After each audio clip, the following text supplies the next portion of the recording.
화면이 정지돼가지고 깜짝을 안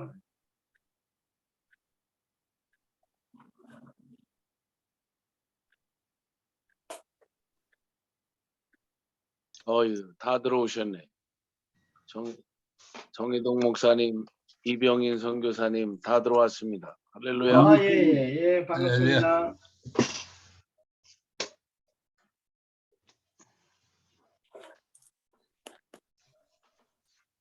자, 오늘은 제 7강으로 에베소서 4장 17절에서 32절까지 공부합니다. 설교 제목은 하나님의 성령을 근심케 하지 말라. 아멘. 우리 설교 본문 한번 먼저 보겠습니다.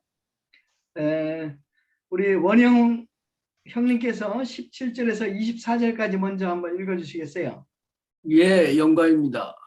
그러므로 내가 이것을 말하며 주 안에서 증언하노니 이제부터 너희는 이방인이 그 마음에 허망한 것으로 행함같이 행하지 말라. 그들의 총명이 어두워지고 그들 가운데 있는 무지함과 그들의 마음이 굳어짐으로 말미암아 하나님의 생명에서 떠나 있도다. 그들이 감각 없는 자가 되어 자신을 방탕에 방임하여 모든 더러운 것을 욕심으로 행하되 오직 너희는 그리스도를 그같이 배우지 아니하였느니라. 진리가 예수 안에 있는 것 같이 너희가 참으로 그에게서 듣고 또한 그 안에서 가르침을 받았을진데 너희는 유혹의 욕심을 따라 썩어져가는 구습을 따르는 옛사람을 벗어버리고 오직 너희의 심령이 새롭게 되어 하나님을 따라 의와 진리의 거룩함으로 지으심을 받은 새 사람을 입으라. 네. 아멘. 25절에서 32절까지는 드보라 선교사님 좀 읽어주세요. 네. 그런즉 거짓을 버리고 각각 그 이웃과 더불어 참된 것을 말하라. 이는 우리가 서로 지체가 됨이라.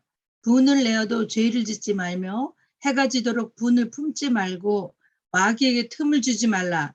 도둑질하는 자는 다시 도둑질하지 말고 돌이켜 가난한 자에게 구제할 수 있도록 자기 손으로 수고하여 선한 일을 하라. 무릇 더러운 말은 너 입 밖에도 내지 말고 오직 덕을 세우는데 소용되는 대로 선한 말을 하여 듣는 자들에게. 아이고, 예, 죄송합니다. 네, 잠깐만요. 은혜를 끼치게 하라. 잠깐만. 30절부터 읽으시면 돼요. 네네. 29절. 네, 은혜를 끼치게 하라. 하나님의 성령을 근심하게 하지 말라. 그 안에서 너희가 구원의 날까지 인치심을 받았느니라. 너희는 모든 악독과 노함과 분냄과 떠드는 것과 비방하는 것을 모든 악의와 함께 버리고 서로 친절하게 하며 불쌍히 여기며 서로 용납하기를 하나님의 그리스도 안에서 너희를 용납하신과 같이 하라. 아멘. 아멘. 아멘. 그 요절 말씀은 4장 30절입니다. 제가 한번 읽겠습니다. 하나님의 성령을 근심하게 하지 말라. 그 안에서 너희가 구원의 날까지 인치심을 받았느니라. 사도 바울은 오늘 우리에게 성령님을 근심하게 하지 말라고 강력하게 권면하고 있습니다. 근심하게 한다는 말은 슬프게 한다는 말입니다. 독일어 성경에는 근심이라고 번역한 게 아니고 슬프게 하지 말라 이렇게 번역이 되어 있습니다. 성령님, 우리 안에 사시는 인격적인 하나님이십니다. 성령님은 기뻐도 하십니다. 슬퍼도 하십니다. 우리 대신 기도도 하십니다. 우리가 힘들고 쓰러질 때 우리를 일으키시고 위로하시는 분도 바로 성령님, 성령 하나님이십니다. 우리 신자들의 인생의 목적, 하나님을 기쁘게 하는 것입니다. 그런데 그 하나님이 우리 안에 사십니다. 그분이 성령님이십니다. 만일 우리가 성령 하나님을 슬프게 한다면 하나님의 나라에서 우리의 상급은 기대할 수 없습니다. 만일 우리 안에 계시는 성령님을 근심하게 한다면 우리가 아무리 열심히 신앙생활을 한다고 해도 우리는 헛살고 있는 것입니다. 그러면 우리는 어떻게 살아야 성령 하나님을 기쁘게 할 수 있을까요? 오늘 본문은 바로 어떻게 우리가 살아야 하는가를 가르쳐 줍니다. 첫 번째는 우리는 이방인들과 구별된 삶을 살아야 합니다. 17절에서 19절입니다. 둘째로 우리는 그리스도 안에서 새 사람을 덧입어야 합니다. 20절에서 24절입니다. 셋째로 우리는 그리스도 안에서 새 사람으로 살아가야 합니다. 25절에서 32절까지입니다. 먼저 첫 번째, 이방인들과 구별된 삶을 살아야 합니다. 17절에서 19절까지입니다. 하나님이 없이 사는 이방인들의 삶의 특징이 무엇입니까? 첫째 특징은 뭐라 그래요? 17절에 보면 이방인들의 삶의 특징은 허망한 것입니다. 하나님 없이 사는 사람들 열심히 살죠. 그러나 죽음과 함께 모든 것이 사라지기 때문에 그들은 허무와 공허감을 떨칠 수가 없습니다. 미국의 유명한 신학자 폴 틸리히라는 분이 현대인들의 뒤를 따라다니는 그림자, 회색 그림자가 세 가지가 있는데 그것이 첫 번째는 공허감이라고 합니다. 둘째는 죄의식, 세 번째는 사망의 공포심이라고 하였습니다. 그렇습니다. 하나님을 버리고 물질과 육신만을 추구하게 될 때 늘 이 세 가지 회색 그림자가 따라다니게 됩니다. 둘째 특징은 18절에 보면 총명이 어두워지는 것입니다. 여러분, 오늘날 우리는 엄청난 지식의 홍수 속에 살고 있습니다. 요즘은 구글이나 네이버로 무엇이든지 금방 알아낼 수 있습니다. 부엌에서 요리하다가도 무엇을 넣을지 모르면 네이버로 이제 물어보면 됩니다. 네이버를 통해서 맛집도 알고 이상적인 데이트 장소도 알고 상견례 장소도 알 수 있습니다. 그러나 삶의 지혜는 구글이나 네이버로 알 수 없죠. 사람들은 지식의 홍수 속에서 우리 인생에 정말 무엇이 중요한가 이것을 모르며 그냥 열심히 살고 있습니다. 여러분, 그러면 우리 인생에서 무엇이 가장 중요할까요? 건강일까요? 성공일까요? 배우자일까요? 아닙니다. 우리 인생에서 가장 중요한 것은 우리가 어디서 와서 어디로 가는가, 그리고 또 이 땅에서 무엇을 위해 살아가야 하는 것을 아는 것입니다. 이것이 총명입니다. 성경은 우리가 하나님께로 와서 하나님께로 돌아가는 존재이며 하나님께로 돌아가는 그 길은 오직 예수 그리스도뿐이라고 가르쳐주고 있습니다. 세 번째 이방인들의 그 특징은 마음이 굳어짐으로 하나님의 생명에서 떠나게 되었습니다. 17절 후반절이죠. 제가 읽겠습니다. 저희 가운데 있는 무지함과 저의 마음의 굳어짐으로 말미암아 하나님의 생명에서 떠나 있도다. 하나님의 생명에서 떠나 있도다. 몇 달 전 저희 집 뒷마당에 큰 감나무가 있었는데 그 감나무를 베어버렸어요. 그 이튿날 그 창밖으로 내다보니까 그 싱싱했던 감나무 잎들이 다 말라버렸어요. 그래서 나무의 최대의 비극은 생명의 근원인 나무 뿌리에서 끊어지는 것이 아닌가 이렇게 생각을 했습니다. 우리 인생의 가장 큰 비극, 생명의 근원이신 하나님을 떠나는 것이죠. 하나님을 떠나면 생명을 잃게 되고 영원한 파멸에 이르게 됩니다. 우리 하나님은 우리 인생들을 불쌍히 여기서 초청하십니다. 그러나 너무나 많은 사람들이 마음을 돌같이 굳게 해서 하나님의 은혜의 초청을 거부합니다. 네 번째 특징이 재밌어요. 19절에 보면 이방인들은 감각 없는 자가 된다고 말하고 있습니다. 여러분, 오늘날 얼마나 감각 문화가 발달되어 있습니까? 그런데 이방인들은 감각이 없는 자라고 사도 바울은 말하고 있죠. 무엇을 말합니까? 이것은 그들의 육적인 감각을 말하는 것이 아니라 하나님에 대해서 무감각하게 되었다는 뜻이겠죠. 영적으로 죽었다는 말입니다. 죽은 자는 반응하지 않습니다. 죽은 자는 하나님의 생명에서 떠나서 무감각한 자가 됩니다. 그리고 그 다음에는 필연적으로 자신을 방탕에 던져서 욕심으로 행하게 됩니다.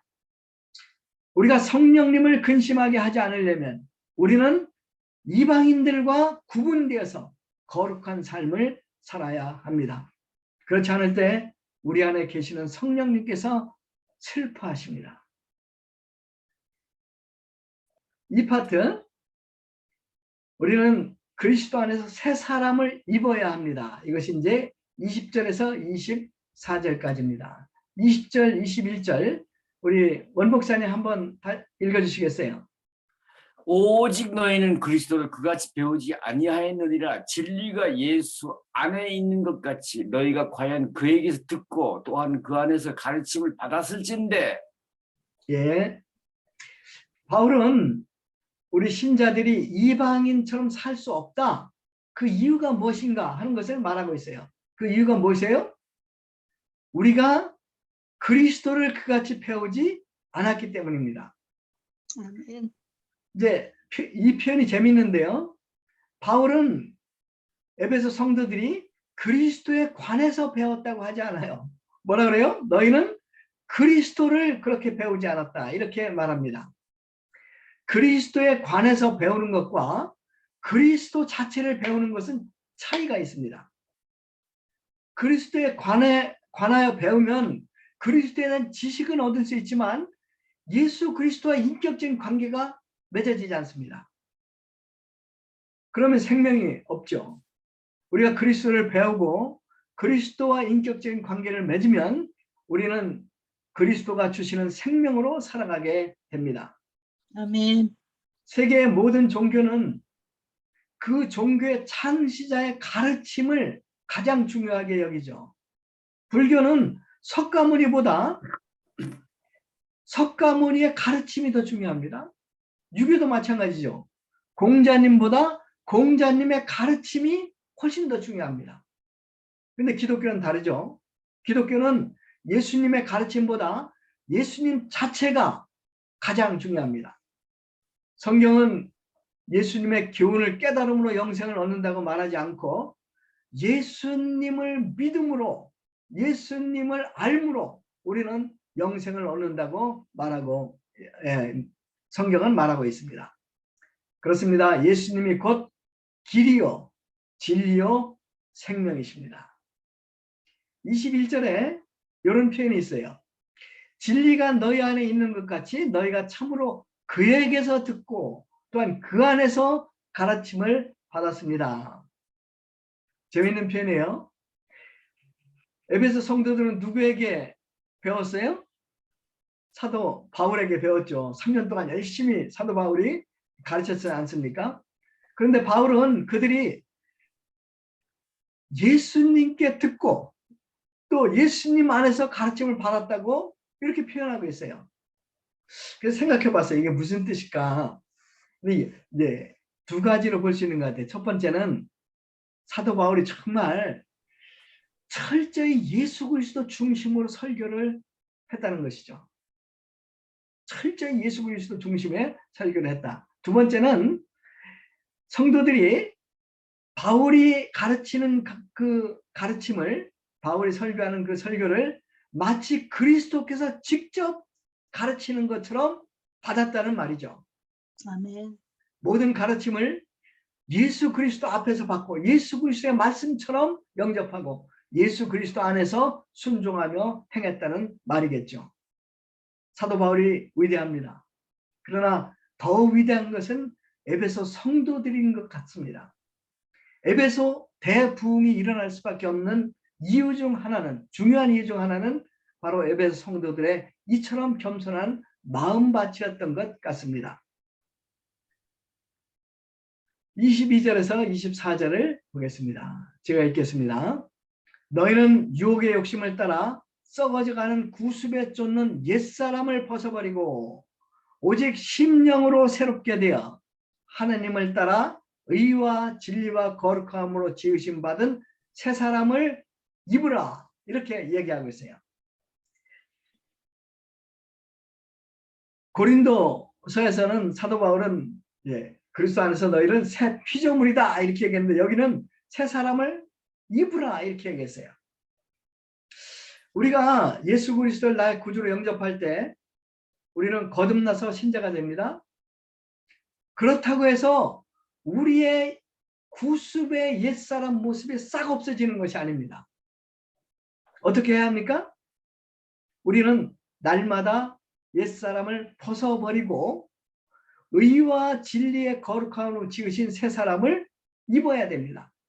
우리가 아침에 일어나서 그 잠옷을 벗어버리고 새 옷을 입듯이 우리는 끊임없이 영적으로 성화되기 위해서 투쟁을 해야 된다는 말이겠죠.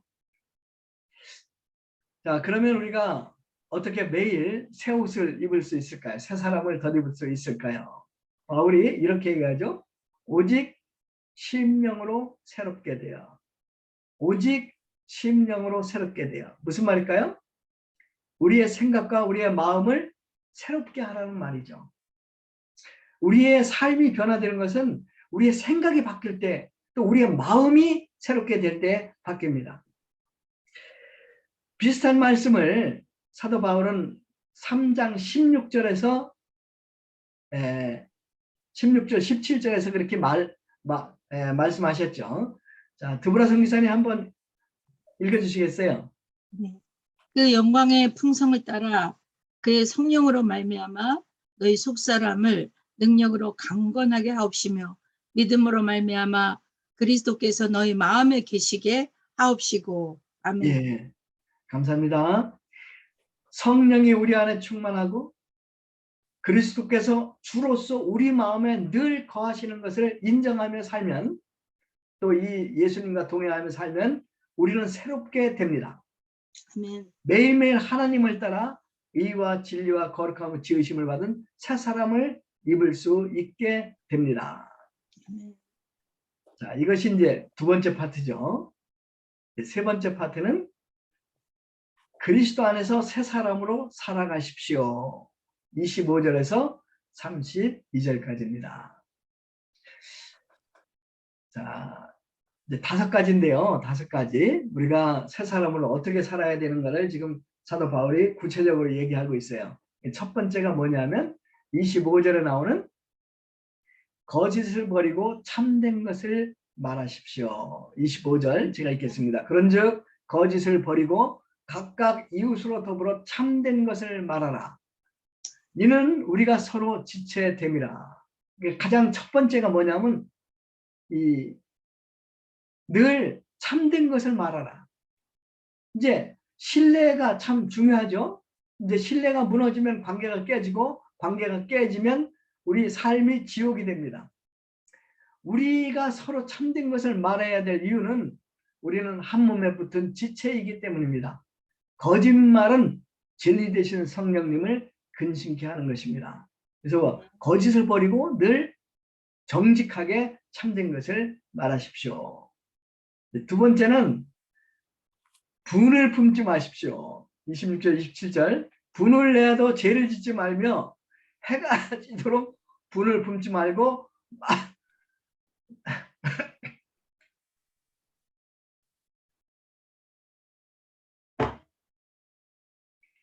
제가 이 말씀을 읽으면 제 마음이 찔려서 이렇게 기침이 나오는 것 같네요. 분을 내어도 죄를 짓지 말며 해가 지도록 분을 품지 말고 마귀로 틈을 주지 말라. 이제 분을 내지 마십시오 이렇게 얘기를 안 해요. 분을 내어도 죄를 짓지 말며 이렇게 말하죠. 무슨 말이에요? 우리가 분을 내지 않을 수가 없다는 거예요. 인간은 감정적인 존재이기 때문에 분이 나요. 분이 나지 않을 수가 없어요. 그런데 분을 내되 해가 지도록 분을 품지 말라고 바울은 권면합니다. 사실 분을 내면 자기만 손해예요. 왜냐하면 분노는 고혈압, 소화불량, 스트레스 등 많은 병의 원인이 되기 때문이죠. 부여. 18세기에 영국에 존 헌터라는 아주 유명한 외과 의사가 있었어요. 재밌는 건 이분이 정규 교육을 못 받았어요. 대학도 못 갔어요. 그런데 이분의 형이 윌리엄 헌터인데 해부학의 아주 권위자고 아주 능력 있는 이제 외과 의사예요. 근데 이 친형이 그 존 헌터를 갖다 자기 조교로다 쓰고 자기가 갖고 있는 그 지식을 갖다 전수를 해줘요. 그래가지고 이 존 헌터가 정규 의과 대학을 나오지 않았는데도 영국에서 아주 유명한 의사로 생활하게 되었습니다. 그게 당시 영국에서 그것이 가능했다고 합니다. 말년에 그는 분노, 질투, 독선의 감정을 품으면 그것이 심장의 혈관을 압박해서 심장병을 걸리게 한다는 학설을 주장하게 되었습니다. 아마 그가 스스로 협심적으로 고생했기 때문에 이쪽으로다가 연구를 한 것 같아요. 어느 날 존 헌터는 학회를 열어서 자기의 논문을 발표합니다. 그런데 어떤 학자가 평소에 별로 감정이 좋지 않던 학자가 그의 설명을 듣고 아주 무차별하게 공격을 가합니다. 존 헌터가 너무 화가 났어요. 그래서 그냥 앉아있다가 이제 벌떡 일어나서 반격을 가하려고 했는데 그 순간 쓰러져서 숨을 거두고 말았습니다. 존 헌터는 자신의 학설을 자신의 죽음으로 증명한 셈이 되었습니다. 화는 건강만 해치는 것이 아닙니다. 우리 영적인 삶도 아주 무섭게 파괴를 하죠. 왜냐하면 화가 나면 다른 사람을 미워하게 돼 있어요. 근데 영적으로 미움은 살인이죠. 살인한 사람은 영적으로 죽을 수밖에 없습니다. 사단이 좋아하는 사람은 화를 잘 내는 사람입니다. 예, 저도 화를 잘 내는 사람인데 사단이 저를 좋아합니다. 자, 세 번째가 이제 도적질하지 말고 제 손으로 수고하여 선한 일을 하십시오. 28절 우리 두브라 선교사님 한번 읽어주세요. 도둑질하는 자는 다시 도적질하지 말고 돌이켜 빈궁한 자에게 구제할 것이 있기 위하여 제 손으로 수고하여 선한 일을 하라. 아멘. 네, 감사합니다. 이슬람교에서는 도둑질을 하면 어떻게 합니까? 손을 잘라요. 근데 성경에서는 손을 자르라고 하지 않고 성경은 적극적으로 선한 일을 하라 이렇게 얘기하죠. 신자가 일하는 목적은 이제 돈을 벌어서 이제 불쌍한 사람들, 남들을 도와주기 위해서 일을 하죠. 이제 홍성보 목사님이랑 이제 대화를 한 적이 있는데 형제들이 3명이래요. 근데 이제 그 두 사람은 이제 한 분은 이제 선교사님, 다른 분은 또 목사님 이런데 그 가운데 둘째가 그 사업을 해서 크게 성공을 해가지고 이 선교 사역을 열심히 지원하고 있다고 합니다. 그래서 이제 아주 굉장히 중요한 역할을 하시는 거죠. 그래서 어쩌면 천국에서 우리 그 홍성모 목사님 그 형님이 우리 홍 목사님보다 상급이 더 클 수 있을 것 같아요. 자, 네 번째가 뭡니까? 더러운 말은 입 밖에도 내지 말고 오직 덕을 세우는 선한 말을 하십시오. 29절 제가 읽겠습니다. 무릇 더러운 말은 너 입 밖에도 내지 말고 오직 덕을 세우는 데 소용되는 대로 선한 말을 하여 듣는 자들에게 은혜를 끼치게 하라. 말이 굉장히 중요하죠. 사람 말은 보약이 될 수도 있고 사람을 죽이는 독이 될 수도 있습니다. 잔인한 말 한마디가 지울 수 없는 상처를 주고 그 사람을 계속 괴롭히는 것을 저는 보았어요.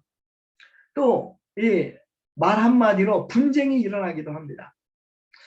탈무드에 우리의 혀를 칼에 비유하지 않고 화살에 비유를 합니다. 그리고 왜 혀를 칼에 비유하지 않고 화살에 비유하는가 그 이유를 이렇게 설명을 합니다. 누가 사람을 죽이려고 칼을 뽑았다가도 그 사람이 빌며 용서를 구하면 그 칼을 다시 도로 집어넣을 수 있습니다. 그러나 한 번 쏜 화살은 아무리 나중에 후회를 해도 다시 돌이킬 수 없기 때문입니다. 이게 말이죠, 말. 따뜻한 말, 격려의 말은 절망적인 사람에게 희망과 행복을 줄 수 있습니다. 제가 이제 독일에서 목회할 때 저희 교회에 기슬라라는 할머니가 매주 주일 예배 참석하고 맨 앞자리에서 제 설교를 들었어요. 몇 년 동안 그렇게 하셨어요. 항상 자기 자리가 있고 이제 비가 오나 눈이 오나 늘 예배에 참석하셨어요.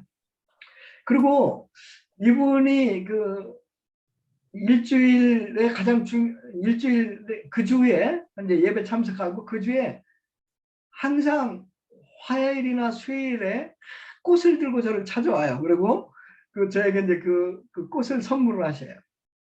결혼도 안 하고 사셨어요. 그래서 제가 이제 별명을 꽃처녀라는 별명을 붙여줬어요. 블루맨 매첸이라는 별명을 붙여줬어요. 근데 이제 이분이 우리 교회에 나오게 된 동기가 간단해요. 어느 성탄절인데 제가 이제 성탄 카드를 하나 썼어요. 이제 몇 마디 썼는데 이 성탄 카드에 감동을 받으신 거예요. 그래가지고 그 성탄 카드를 자기 침대 옆에 탁 이렇게 모셔놓고 늘 쳐다보면서 그 후에 꾸준하게 예배도 참석하고 예수님도 영접하고 이제 그러셨죠.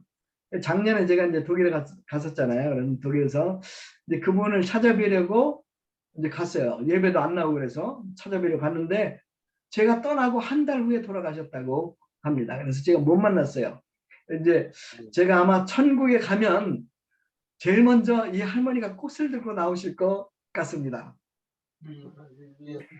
잠언 기자는 지혜로운 자의 혀는 양약 같아 이런 말을 해요. 보약 같다 이런 말이죠. 여러분 우리 서로에게 양약, 보약 같은 말을 하고 삽시다. 행복하고 건강한 가정을 원하십니까? 그러면 보약되는 말만 하면 됩니다. 행복하고 건강한 교회를 우리가 원합니까? 그러면 서로 보약되는 말만 하면 돼요. 이제 보약되는 말이 뭘까요? 이제 4마디인 것 같아요. 첫째는 죄송합니다. 이게 제일 하기 힘들죠. 이제 두 번째가 감사합니다. 그리고 세 번째가 사랑합니다. 마지막은 뭘까요? 축복합니다. 늘 이런 보약되는 말을 하고 살 수 있기를 기도합니다.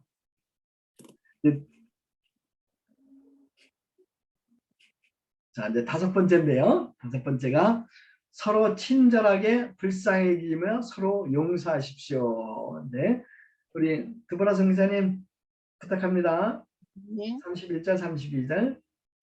너희는 모든 악독과 노함과 분냄과 떠드는 것과 해방하는 것을 모든 악의와 함께 버리고 서로 친절하게 하며 불쌍히 여기며 서로 용서하기를 하나님의 그리스도 안에서 너희를 용서하심과 같이 하라. 아멘.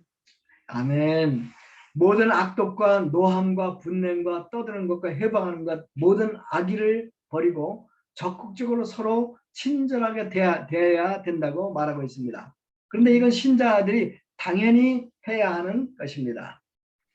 그런데 그 다음에 나오는 서로 불쌍히 여기고 용서하라는 말은 좀 특별한 표현입니다. 서로 불쌍히 여기라. 이 사도 바울이 그렇게 권면해요. 이 말은 무슨 말이냐면 우리 모두는 예의 없이 불쌍한 사람들이라는 말이지 않습니까?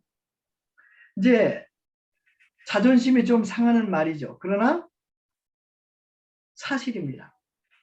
우리 한 사람 한 사람을 살펴보면 상처가 없는 분이 없어요. 다 아픈 데가 있어요. 다 위로가 필요하고 치유가 필요해요. 사랑이 필요한 불쌍한 사람들이죠. 얼마 전 김지구 목사님이 그 어릴 때 사연을 올렸죠. 그래서 이제 그것을 읽는 사람들이 다들 마음이 짠하게 되었죠. 정말 티 없이 맑게 보이는 김지국 목사님에게도 그처럼 아픈 상처와 사연이 있었습니다. 주여. 제가 아는 장로님 있어요. 제가 잘 아는 장로님인데 성격이 정말 개팍을 넘어서서 이상해요. 친구가 한 명도 없어요. 모든 친척과 인연을 끊고 살아요. 교회에서도 선동을 해갖고 몇몇 목사님을 내쫓았어요. 그리고 나중에는 이제 장로들이 3명 있었는데 두 장로를 내쫓아버렸어요. 그래서 결국 교회가 큰 교회가 이제 6명이 모여서 예배를 본다고 해요. 참 너무 안타깝죠. 근데 이제 그분의 과거를 이제 들어보니까 참 그렇게밖에 살 수 없겠구나 하는 그런 불쌍한 사람이더라고요. 그러니까 상처가 나음받지 않으면 그렇게밖에 살 수 없는 것 같아요. 우리가 정도가 차이가 있지만 사실 우리 모두 아픈 과거가 있습니다. 각자 자기 문제들이 있습니다. 제가 늘 이렇게 미소 지니까 저는 뭐 불쌍하지 않은 것 같죠. 근데 저도 사실 알고 보면 굉장히 불쌍한 사람입니다. 주여. 하나님께서 우리를 불쌍히 여기서 예수님을 보내주시고 죄사함과 영생을 주셨습니다. 그러므로 우리도 서로 불쌍히 여겨야 합니다. 서로 이해하려고 노력해야 합니다. 그리고 서로 용서함으로 살아가야 합니다. 그럴 때 성령님이 기뻐하십니다. 아멘. 결론을 맺겠습니다. 30절 하나님의 성령을 근심하게 하지 말라. 그 안에서 너희가 구속의 날까지 인치심을 받았느니라. 우리는 성령 안에서 인치심을 받았습니다. 이 말이 무슨 말입니까? 하나님께서 우리를 자신의 것이라고 도장을 찍으셨다는 것입니다. 이제 우리는 온전히 하나님 것입니다. 아멘. 비록 우리가 아직도 연약한 육신을 가지고 있고 죄의 유혹을 받고 또 사단이 우리를 공격하지만 우리는 구속의 날까지 틀림없이 하나님의 보호하심을 받을 것입니다. 그리고 언젠가 구속된 몸으로 영원한 하나님의 나라에서 예수님과 하나님을 찬양하며 살게 될 것입니다. 아멘. 그 보장이 있습니까? 예, 그 보장이 있습니다. 그 보장이 바로 우리 안에 계시는 성령 하나님이십니다. 아멘. 그러므로 우리는 늘 이 성령님을 의식하고 이 성령님과 동행하며 이 성령 하나님을 기쁘게 하는 삶을 살 수 있기를 기도합니다. 잠깐 기도하겠습니다. 하나님 아버지 감사합니다. 저희들을 거듭나게 하시고 저희들이 이제 예수 그리스도의 자녀로 하나님의 자녀로 살 수 있도록 은혜 주시는 것을 감사합니다.